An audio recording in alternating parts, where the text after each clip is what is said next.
morning, Bulldog Nation. Welcome to our next Coach's Corner here on GoRedlands.com. I'm Lance Freeney, Sports Information Director here at the University of Redlands. And joining me here on the Bulldog Sports Network is head women's basketball coach Rich Murphy. Murph, thanks for joining me today.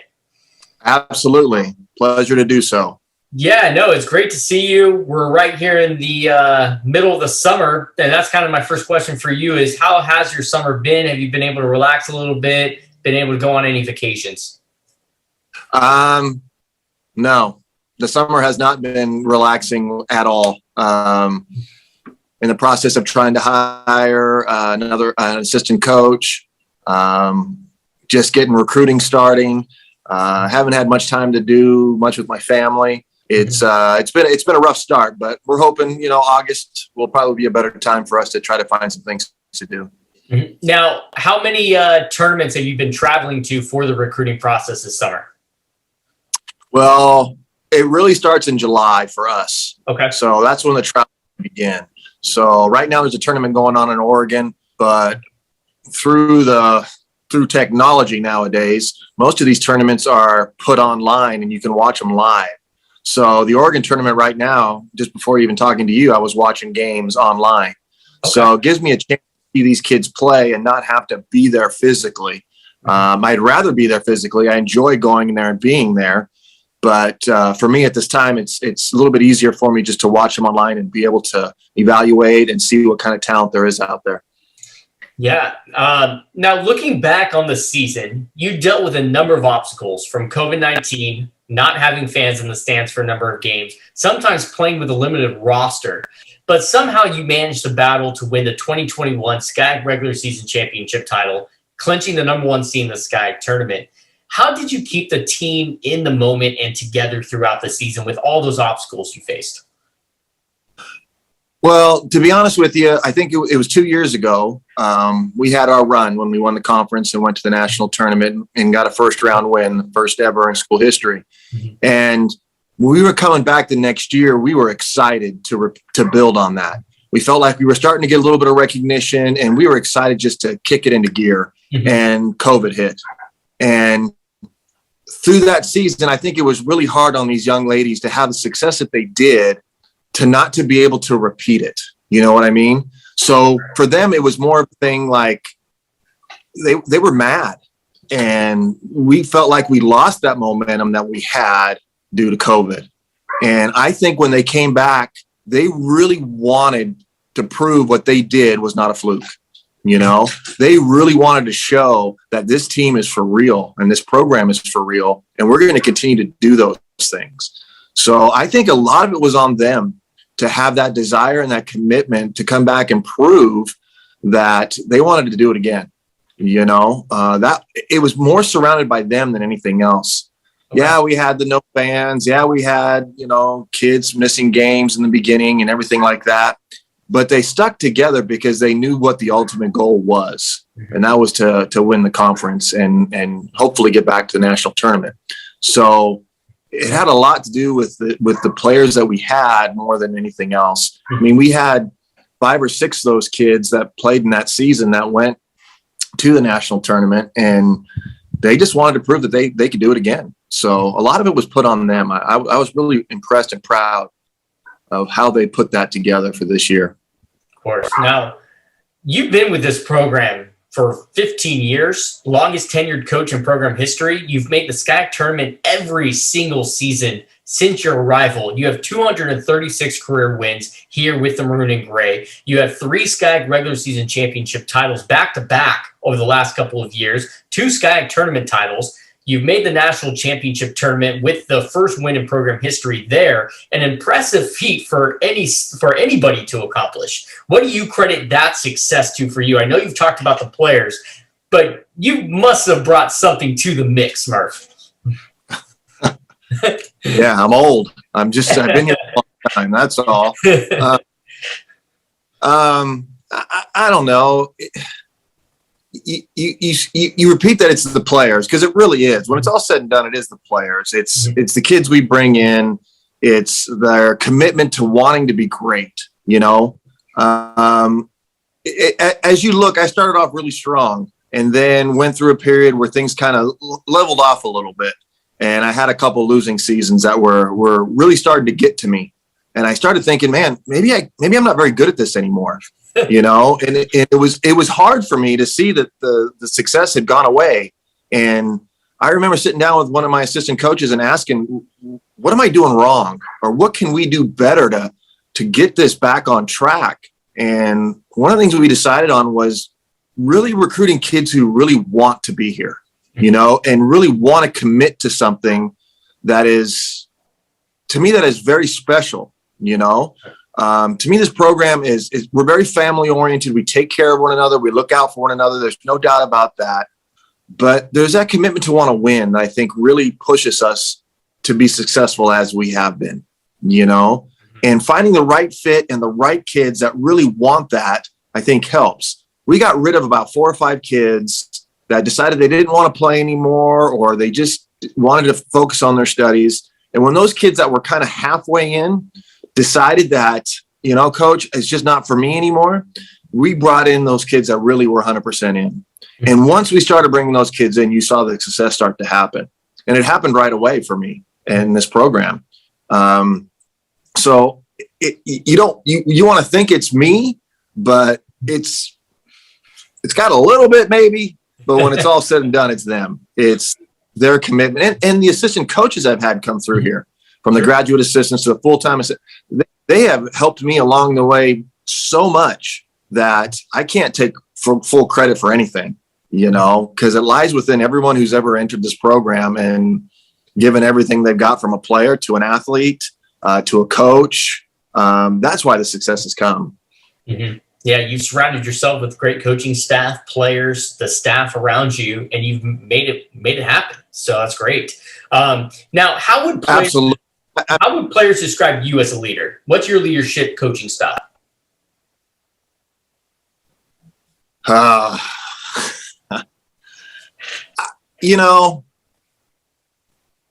want to win. Mm-hmm. And there's no doubt about that. I want to win. I'm competitive. I've been an athlete, all that stuff. I want to win. But I understand it's not the whole thing. To be successful, you've got to put in a mindset of kids understanding that it's not just about themselves. It's about the entire team. And this year's team was a perfect example of that. I mean, we had 4 kids averaging double figures this past season. That is a rarity, if you ask me. When you've got 4 players on your team, 4 starters averaging double figures. And that's a commitment to them, because they sacrificed what they probably could have done more within themselves, and sacrificed themselves for the team for the better good. And I think that in our program, you have an opportunity to do something special. And my style is just to enjoy it. I want to have fun, and I want them to feel like they've got a home away from home. I want them to feel like that they've got teammates that care about them, that enjoy being around them, and that I enjoy being around them. Lance, I don't go to practice going, man, I wish he wasn't there.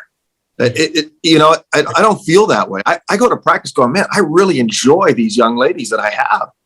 And hopefully they respect me. And I know if they respect me, they'll work hard for me. And the only way I'm going to get their respect is I treat them with respect. Mm-hmm. And I'm not a yeller and screamer. I don't think I'm an intimidator. I mean, I just know that if they'll like I said, if they'll respect, I know they'll work hard. And that's all I ask. I've never, and I've used this a lot in a lot of my recruiting. I've never gone in after a game into the locker room and had a kid come by me and say, Coach, I'm so glad we lost. It's never happened to me. So what purpose does it serve to go in there and berate and belittle and make them feel small? Where I want to go in there and say, hey, let's fix this, this, and this, and let's move on and make sure this doesn't happen again. Mm-hmm. So I don't know. I just think it's important that these kids are enjoying what they're doing. And when it's all said and done, my number one goal for every one kid who walks into this program is to get a degree. That's it for me. Yeah, I love to win, but I also want them to win in the classroom and be able to move on with their life. And that's what I want to do. I want to build a complete person, So for me, it's like just watching them grow and watching them come in as a freshman and leave as a senior and graduate. That brings me more joy than anything else. Championships, winning games, all that is just icing on the cake to me. To see the growth and to see them move on with their lives and to feel like they've accomplished something outside of sports, to me, that's the ultimate goal for me and our program. Yeah. Now, for this upcoming year, what are you really excited for? What are you looking forward to the 22-23 season? And how have you been attacking recruiting in this offseason in preparation for this upcoming year? Because you usually have a smaller roster. Yeah, we usually do. And we have a lot of recruits coming in this year. Mm-hmm. I think we've got 9 freshmen coming in. And I attacked it hard. The thing that we're dealing with, and you know this, is that COVID year. So we're trying to figure out who's going to take their extra year, who's not going to take their extra year. And I got to fill a roster to make sure that I have that covered regardless, So that's been a difficult part of it this year, is making sure that I have a roster, a complete roster, and waiting on decisions from kids and things like that. Mm-hmm. So I'm excited for this year. I love coaching, Lance, because every year it's different. I don't go to a 9-to-5 job where I'm doing the same thing, data entry or whatever it is. No offense to anybody who does those things. But for me, it's something new every year because you get new players. You get players who have been with you and watch them get better and see the progress when they show up the following year. So it's just exciting for me for every year that comes. It builds my excitement again because it's just like taking a puzzle and putting it together. And hopefully you put it together correctly so that it just grows and continues to get wins, So we're attacking it hard like always. I'm excited about the kids that got coming in. I'm excited about the kids that are returning. It's just, I don't know. I just enjoy it so much. And I enjoy just seeing those kids win and progress and grow. So that's how we're kind of attacking. I love seeing the competition out there, walking by practice, seeing the ladies competing, they're really getting after it. And that's what I think a lot of the coaches like to see, is that competition aspect. Oh, absolutely. And that's the thing that I've always felt in our program. We work hard. We really do work hard. And these young ladies put the time and the effort. And it's just great to see. It really is. I mean, they don't have to do this, Lance. When it's all said and done, they don't have to do this. Sure. I'm not holding a scholarship over their head. I'm not, making them do this. Mm-hmm. They do it because they love it. And they do it because they love their teammates, and they do it because they want to be successful. And to me, that's the ultimate goal, is just to have a group of young ladies that want to compete and win together and enjoy each other's company. I mean, I've had a couple weddings here lately of players of mine that have gotten married. And in these last couple of weddings, they've sent me pictures of them and their teammates at the weddings, Mm-hmm. And that really, to me, is just special because they created something here and it stayed together, Sure. It wasn't, I came in here, I played basketball, I left, and I didn't care about anything anymore. Mm-hmm. They care about each other, and it shows when they move on after here and have that experience and those friendships they've created. It's just that, to me, that's the best thing to see. So, yeah. And you talk about academics as being a pivotal role in their collegiate career. And coming up, your team actually could be recognized as an all-academic team here in the country for having over a 3.3 cumulative GPA. You've had a lot of success with these student athletes off the court as well. Oh, absolutely. And it's because that's what's expected. I mean, we have study halls. We do everything to motivate these young ladies to be successful in the classroom. It's just an expectation. Anytime I bring a kid in and talk about recruiting, it's all about academics, because I mean, I love these kids, but they're probably not going to end up in the WNBA. Their career is probably going to end after this. And it's so important they understand that even though their basketball career ends, their academic career doesn't. Mm-hmm. And their ability to get jobs and their ability to go into the workforce and the ability to do all these things hinges on their academics. Mm-hmm. It's rare you go into a job interview and go, how many points do you average in college? Mm-hmm. It doesn't get asked very often, right? They want to know what your commitment was to your academics. Mm-hmm. And to me, that's why we stress that a lot. And, the accolades are great. I love those things, but when it's all said and done, I just love to see the success in them each individually. So, course. Now, this next question is perfect for you because you've been around the University of Redlands for a long time. What differentiates the University of Redlands to other like institutions, and kind of what drew you to coach here at the U of R? Well, I mean, the campus is beautiful. I mean, you can't. I tell kids all the time, listen, if I get you on campus, you're going to love it, because just the beauty of the campus itself, and the people here have kept me here, to be honest with you. The support I've received has really kept me going, and the support that our athletes receive from administration and from the higher ups and everything is phenomenal. I'm so excited about our new president and the commitment she has shown towards athletics, the messages she sends to my student athletes on their accomplishments, and the personalization she has done with these kids is phenomenal. I know it motivates them. And, so the beauty of it, the academics is excellent. I mean, you're going to get a great quality education. You're not going to be stuck in a room of 150, where they don't even know or care who you are. You're going to get the personal attention. I think that draws a lot of people here. And for me, why did I come? They gave me a job, Lance. That's why I came. Okay. And that's how it started for me. I was an assistant coach up at Humboldt State University. I had applied for many jobs at the college level, trying to get a head coaching job. And it felt like every interview I went to, they came back and said, well, you have no head college coaching experience. And I always went, well, how am I supposed to get it if someone doesn't give me a chance? Sure. And the University of Redlands gave me the chance. They were the first ones to say, we're gonna name you the head coach. We're giving you a chance. Mm-hmm. And the one thing I remember saying back was, I promise you, you will not regret your decision.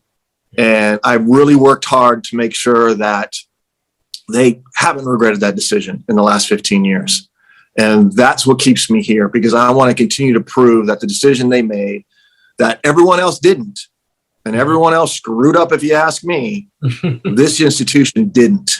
And I give everything I have to make sure that I continue to prove that to them, that the value that they've showed to me, I want to be able to give back. So that's why I enjoy being here. The people, the athletes, the coaches. I mean, it's great. It's great that I can pick and choose.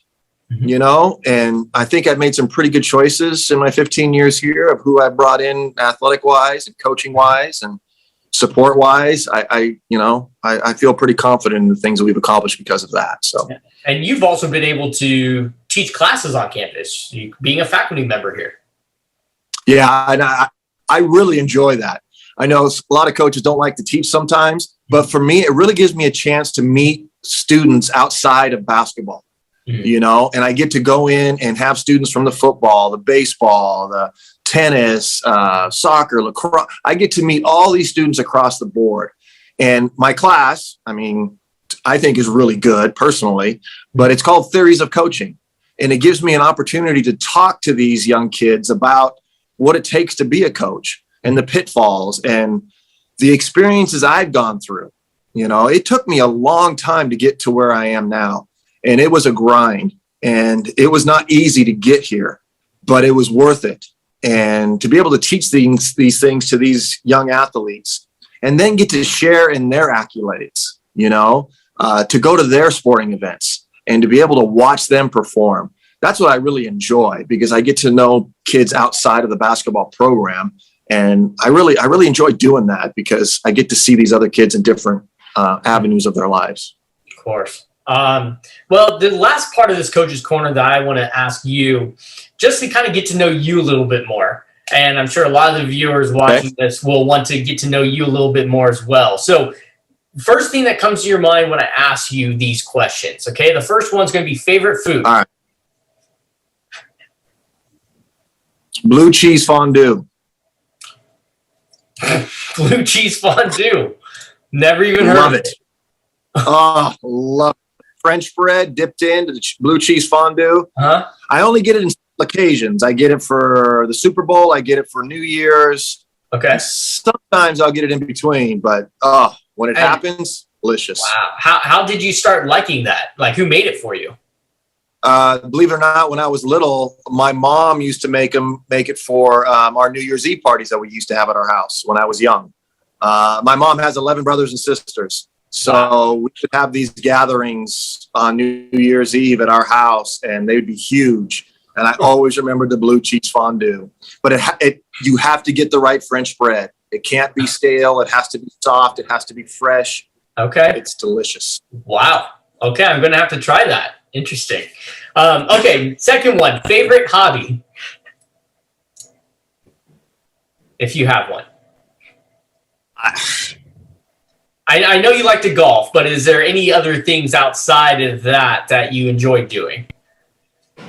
I enjoy golfing. I'm not very good, but I enjoy it because I just go and make fun of everyone who golfs with me and give them a hard time. I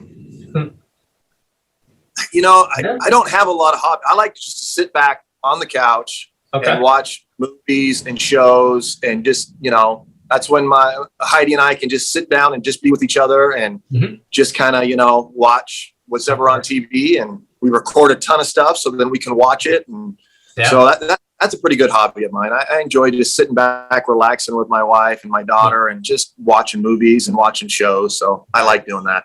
Nice. Now that takes me to the next question for you. Favorite movie or genre? What do you like to watch? What kind of shows have you been binge watching lately? I'm gonna admit I'm a Star Wars fan. I grew up with the Star Wars. Matter of fact, back in the day, my dad financed the Star Wars movies when it first came out. He was a banker at the time, and he helped finance the movie. And one of the things that was kind of cool is we got to go to the very first showing of Star Wars when it first came out. We were able to go to that, and I don't want to say it changed my life, but as a kid, it blew me away. And I've always had an affection towards the Star Wars stuff, and I really enjoy watching that. And I mean, growing up, I had all the vehicles, figurine. I mean, I had everything growing up, and I just kind of stuck with that. And so, the Star Wars genre, one of the things I enjoy is watching shows with my daughter, Riley, and she was into Marvel and I was into Star Wars. So we got into it together, and it's been fun growing up with her doing those things and watching those things. So. Now, do you like the older Star Wars or the newer Star Wars? Because, they've broken it up. Older. The older, okay. Older, of course. Come on. The originals. The originals. Not the 1, 2, 3, the 4, 5, 6. Exactly. So absolutely. Those are the ones I grew up on. Those are the ones that got me hooked. I don't mind the other ones. And I read a bunch of Star Wars books. I'll just read ones that are in between the movies and all this kind of stuff. And that's my nerd out right there. That's my nerd out. Star Wars genre is my nerd out, and I really enjoy that stuff. Now, how about on Disney Plus? Mandalorian, Obi-Wan. Are you watching some of those kinds of shows?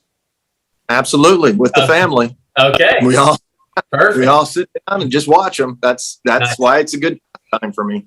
It is. Okay, well, the next question I have for you, favorite music. Anything you like to just kind of relax to, listen to, just casually? I'm old, Lance. I'm a new waver. Back in the day. Flock of Seagulls, Duran Duran. Okay. Pet Shop Boys, Depeche Mode. Absolutely. If I can throw in a new wave song, I just sit and just think about the past. Okay. That's probably where my main genre is. 80s music, 100%. I know the new stuff because I have to, because I don't want to get made fun of by my players. So I have an idea of the new stuff and everything, but when it comes down to it, I just like the old 80s stuff, to be honest with you.